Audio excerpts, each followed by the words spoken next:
Salam sejahtera Malaysia, salam sejahtera tuan-tuan dan puan-puan, salam sejahtera semua subscriber, viewers di dalam channel ini. Kepada semua yang menanti pembayaran bantuan, khususnya golongan B40 yang menanti pembayaran bantuan. Banyak package bantuan di Malaysia, dan yang terkini adalah bantuan keluarga Malaysia fasa yang ketiga ataupun peringkat yang ketiga. Saya faham ramai di luar sana menantikan pembayaran ini. Jadi ada satu pengumuman ataupun kenyataan yang dikatakan ini dikeluarkan oleh Perdana Menteri sendiri. Tidak tahu betul atau tidak, tapi saya hanya sampaikan. Di mana pada pengkreditan BKM fasa yang ketiga ini terdapat tambahan. Mesti ramai yang gembira, bahkan ramai yang setuju jika ada tambahan.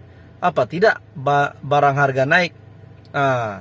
Manakala hasil sawit getah pun pada ketika ini turun. Mesti ramai yang setuju jika ada bantuan tambahan ataupun jumlah tambahan untuk pengkreditan BKM fasa ketiga. Menerusi satu laman web kerjasemasa.com, bantuan keluarga Malaysia bakal ditambah. Ini penjelasannya. Kita tidak tahu ini sahih atau tidak, tetapi menurut berita ini, jumlah bantuan akan ditambah. Kerajaan pada ketika ini telah memberi bayangan akan meningkatkan pemberian BKM pada fasa seterusnya, yaitu fasa ketiga, sekiranya isu kenaikan barang dalam negara masih berlarutan. Pembayaran berkemungkinan untuk fasa ketiga dan fasa keempat akan ditambah sekiranya isu kenaikan harga ini berterusan. Jumlah bantuan akan ditambah. Perdana Menteri Datuk Seri Ismail Sabri Yaakob berkata, langkah berkenaan merupakan usaha kerajaan dalam membantu meringankan beban rakyat yang terkesan, khususnya golongan B40. Bantuan BKM RM 2.600 siapa nak bagikan? Kerajaan sekarang lah yang bagi. Kalau dulu tak pernah berlaku dalam sejarah, kerajaan bagi bantuan lebih daripada 2.000. Kita sekarang bagi 2.600. BKM fasa ketiga ataupun BKM 2022 adalah bantuan ataupun package bantuan yang terbanyak jumlahnya pernah diagihkan. 2.600 siapa nak bagikan? Jadi kalau case harga barang naik lagi dan masih tak selesai BKM fasa ketiga, fasa keempat, jika ada lagi, mungkin kita akan tambah lagi peruntukan untuk kesenangan rakyat, kata Perdana Menteri. Beliau berkata demikian ketika berucap pada kenduri rakyat bersempena jelajah aspirasi keluarga Malaysia ataupun JAKM siri kelima di Litar Dato' Sagor. Jangkaan tarik bayaran BKM fasa ketiga. Terdahulu, seperti yang Anda tahu, pembayaran BKM fasa pertama dan kedua telah dikreditkan pada hujung bulan Mac dan Jun. Walau bagaimanapun, pembayaran bagi fasa ketiga belum diumumkan setakat ini. Pelbagai jangkaan, banyak jangkaan, dikreditkan pada 20 hari bulan, selepas 20 hari bulan, 25 hari bulan, 26 sehingga 30 September. Untuk pengetahuan Anda, BKM fasa 3 mulai dikreditkan pada 1 September adalah tidak benar. Itu adalah jangkaan melalui satu laman web yang memviralkan jadwal itu. Walau bagaimanapun itu tidak sahih di mana BKM dikreditkan awal. Walaupun ada yang kata menuntut di BSN pada 8 September. Itu hanyalah mungkin jangkaan. Lagipun belum diputuskan ataupun belum ada pengumuman rasmi. Jadi untuk semakan status permohonan BKM dapat dilakukan melalui portal rasmi BKM. Jadi tuan-tuan dan puan-puan, untuk tambahan BKM, saya percaya Anda semua menantikan tambahan bantuan. Semua menantikan tambahan bantuan. Walaupun harga barang turun pun tetap Anda menantikan bantuan kerajaan ini ditambah supaya bila ditambah lagi baguslah banyak jumlahnya. Jadi tuan-tuan dan puan-puan, sekiranya ada tambahan, admin ucapkan tanya. Sekiranya tiada, tetap bersyukur sebab kita akan tetap terima bayaran BKM. Jadi tuan-tuan dan puan-puan, admin ingin ucapkan terima kasih kepada semua yang setia bersama di dalam channel ini. Admin akan sentiasa kongsikan kepada Anda info package bantuan di seluruh Malaysia, di seluruh negeri. Terima kasih Malaysia kerana menonton. Salam sejahtera Malaysia, salam sejahtera tuan-tuan dan puan-puan, salam sejahtera semua subscriber, viewers di dalam channel ini. Kepada semua yang menanti pembayaran bantuan, khususnya golongan B40 yang menanti pembayaran bantuan. Banyak package bantuan di Malaysia. Dan yang terkini adalah bantuan keluarga Malaysia fasa yang ketiga ataupun peringkat yang ketiga. Saya faham ramai di luar sana menantikan pembayaran ini.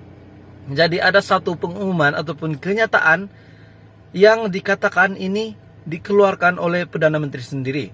Tidak tahu betul atau tidak, tapi saya hanya sampaikan. Di mana pada pengkreditan BKM fasa yang ketiga ini terdapat tambahan. Mesti ramai yang gembira, bahkan ramai yang setuju jika ada tambahan. Apa tidak barang harga naik? Manakala hasil sawit getah pun pada ketika ini turun. Mesti ramai yang setuju jika ada bantuan tambahan ataupun jumlah tambahan untuk pengkreditan BKM fasa ketiga. Menerusi satu laman web, kerjasemasa.com, bantuan keluarga Malaysia bakal ditambah. Ini penjelasannya. Kita tidak tahu ini sahih atau tidak, tetapi menurut berita ini, jumlah bantuan akan ditambah. Kerajaan pada ketika ini telah memberi bayangan akan meningkatkan pemberian BKM pada fasa seterusnya, yaitu fasa ketiga. Sekiranya isu kenaikan barang dalam negara masih berlarutan. Pembayaran berkemungkinan untuk fasa ketiga dan fasa keempat akan ditambah sekiranya isu kenaikan harga ini berterusan. Jumlah bantuan akan ditambah. Perdana Menteri Datuk Seri Ismail Sabri Yaakob berkata, langkah berkenaan merupakan usaha kerajaan dalam membantu meringankan beban rakyat yang terkesan, khususnya golongan B40. Bantuan BKM RM 2.600 siapa nak bagikan? Kerajaan sekarang lah yang bagi. Kalau dulu tak pernah berlaku dalam sejarah kerajaan bagi bantuan lebih daripada 2.000. Kita sekarang bagi 2.600. BKM fasa ketiga ataupun BKM 2022 adalah bantuan ataupun package bantuan yang terbanyak jumlahnya pernah diagihkan. 2.600 siapa nak bagikan? Jadi kalau cash harga barang naik lagi dan masih tak selesai BKM fasa ketiga, fasa keempat, jika ada lagi, mungkin kita akan tambah lagi peruntukan untuk kesenangan rakyat, kata Perdana Menteri. Beliau berkata demikian ketika berucap pada kenduri rakyat bersempena jelajah aspirasi keluarga Malaysia ataupun JAKM siri kelima di Litar Dato' Sagor. Jangkaan tarik bayaran BKM fasa ketiga. Terdahulu, seperti yang Anda tahu, pembayaran BKM fasa pertama dan kedua telah dikreditkan pada hujung bulan Mac dan Jun. Walau bagaimanapun, pembayaran bagi fasa ketiga belum diumumkan setakat ini. Pelbagai jangkaan, banyak jangkaan, dikreditkan pada 20 hari bulan, selepas 20 hari bulan, 25 hari bulan, 26 sehingga 30 September. Untuk pengetahuan Anda, BKM fasa 3 mulai dikreditkan pada 1 September adalah tidak benar. Itu adalah jangkaan melalui satu laman web yang memviralkan jadwal itu. Walau bagaimanapun itu tidak sahih di mana BKM dikreditkan awal. Walaupun ada yang kata menuntut di BSN pada 8 September. Itu hanyalah mungkin jangkaan. Lagipun belum diputuskan ataupun belum ada pengumuman rasmi. Jadi untuk semakan status permohonan BKM dapat dilakukan melalui portal resmi BKM. Jadi tuan-tuan dan puan-puan, untuk tambahan BKM, saya percaya Anda semua menantikan tambahan bantuan. Semua menantikan tambahan bantuan. Walaupun harga barang turun pun tetap Anda menantikan bantuan kerajaan ini ditambah supaya bila ditambah lagi baguslah banyak jumlahnya. Jadi tuan-tuan dan puan-puan, sekiranya ada tambahan, admin ucapkan tanya. Sekiranya tiada, tetap bersyukur sebab kita akan tetap terima bayaran BKM. Jadi tuan-tuan dan puan-puan, admin ingin ucapkan terima kasih kepada semua yang setia bersama di dalam channel ini. Admin akan sentiasa kongsikan kepada Anda info package bantuan di seluruh Malaysia, di seluruh negeri. Terima kasih Malaysia kerana menonton.